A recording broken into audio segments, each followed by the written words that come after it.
बिस्मिल्लाहिर्रहमानिर्रहीम अस्सलामुअलैकुम। Welcome to my channel. आज मैं आपके लिए 10 मिनट डिज़र्ट की रेसिपी लेकर आई हूँ। इसको बनाना बेहद आसान है और ये बहुत जल्दी बनकर तैयार होता है। ये खाने में भी बहुत ही मज़ेदार लगता है। अगर आप इसको एक दफ़ा ट्राई करेंगे तो यकीन माने बार बार ट्राई करने पर मजबूर हो जाएंगे। अगर आपको वीडियो अच्छी लगे तो लाइक कर दें और चैनल को भी ज़रूर सब्सक्राइब कर लें। तो इस मज़ेदार सी डिज़र्ट को बनाने के लिए सबसे पहले हम इसका गनाश तैयार करेंगे। तो इसके लिए हमने पैन में 2 कप दूध का लिया है। दूध हमारा घर का है और आप टेट्रा पैक भी ले सकते हैं, बाज़ार का कोई सा भी दूध ले सकते हैं।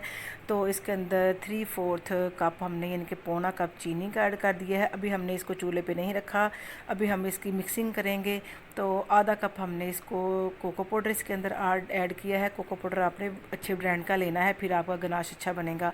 और 2 टेबलस्पून इसके अंदर हमने मैदे के लिए हैं। पहले हम सब इन चीज़ों को अच्छे से मिक्सिंग कर लेंगे, ताकि अगर हम चूल्हे के ऊपर फ़ौरन इनको रख देंगे और मिक्स करेंगे तो इसके अंदर बहुत ज़्यादा गांठें और गुठलियाँ और लम्स वगैरह बन जाते हैं। फिर हमारा जो है गनाश वो अच्छा नहीं बनता।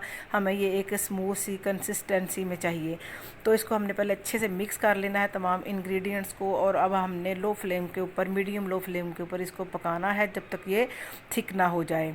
तो जैसे ही ये थिक हो जाए हमने इसके अंदर 1 टीस्पून डाल दिया है वनीला एसेंस का। अगर आप वनीला एसेंस की जाए चॉकलेट एसेंस भी इसके अंदर ऐड कर सकते हैं। हमारा होममेड बटर था, ये 2 टेबलस्पून हमने बटर के लिए हैं। इसको भी हमने अच्छे से मिक्स कर देना है और लो फ्लेम कर देनी है। और जैसे ही हमारा ये मिक्सचर रेडी हो जाए इसको हम चूल्हे से उतार लेंगे और साइड पे कर देंगे। और अब इसकी असेंबलिंग करते हैं।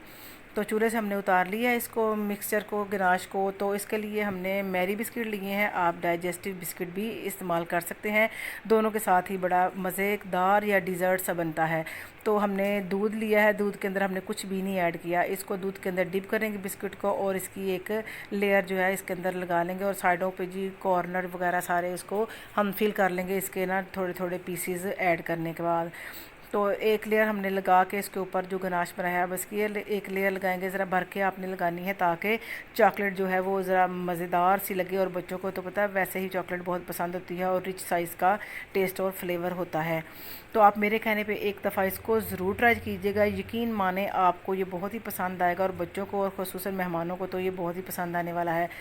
और दूसरी हमने अब फिर इसके ऊपर लेयर बिस्किट की इसके दूध के अंदर डिप करते जाना है। दूध को बेसिकली इसीलिए डिप करते हैं कि ताकि बिस्किट जो है वो नरम हो जाए और हमारा खाने में जो डिज़र्ट है वो अच्छा लगे, सॉफ्ट लगे और ये सख्त ना हो। तो दूसरी भी हमने लेयर इसी तरह लगा ली है। फिर हमने इसके ऊपर गनाश को ऐड कर देना है और अच्छे से मिक्स कर लेना है। हमने 3 लेयर्स लगाई हैं। अगर आप ज़्यादा सर्विंग बनाना चाहते हैं तो फिर आप इसको डबल क्वांटिटी में, इसका गनाश भी और बिस्किट डबल क्वांटिटी में कर लें। तो ये देखिए इसके ऊपर हमने अच्छे से स्प्रेड कर देनी है जो इसकी गनाश है।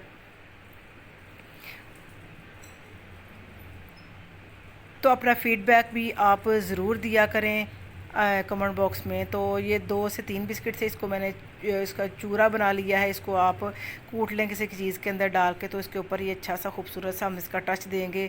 और ऊपर से इसके अंदर हम थोड़ी सी ये मिल्क चॉकलेट है ये भी ग्रेट की मदद से ऊपर डाल लेंगे। अगर आपके पास डार्क चॉकलेट है वो भी इसके अंदर ऐड कर सकते हैं। डार्क चॉकलेट का और भी ज़्यादा टेस्टफुल और फ्लेवरफुल इसका ना टेक्सचर आता है।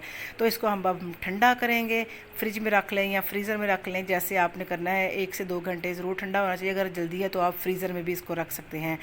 तो ये हमने आधा घंटा फ्रीज़र में इसको रखा है। बर्फ़ वाले खाने में तो जल्दी से हमने आपको दिखाना था, इसलिए ये देखिए बड़ा अच्छा सा हमारा जो है वो तैयार हो गया है। आपको देखने से ही पता चल रहा होगा कि कितना मज़ेदार बना है। और ट्रस्ट मी ये बहुत ही मज़े का बना है। आप इसको ज़रूर ट्राई कीजिएगा और बहुत जल्द बन जाता है और मज़े में बहुत बनता है, क्योंकि इसमें चॉकलेट इस्तेमाल की है। इसका बहुत ज़्यादा रिच टेस्ट आता है। तो कैसी लगी आपको हमारी वीडियो, अपने फीडबैक भी ज़रूर दिया करें। तो इंशाल्लाह नई वीडियो के साथ फिर मिलते हैं। तब तक के लिए अल्लाह हाफिज़।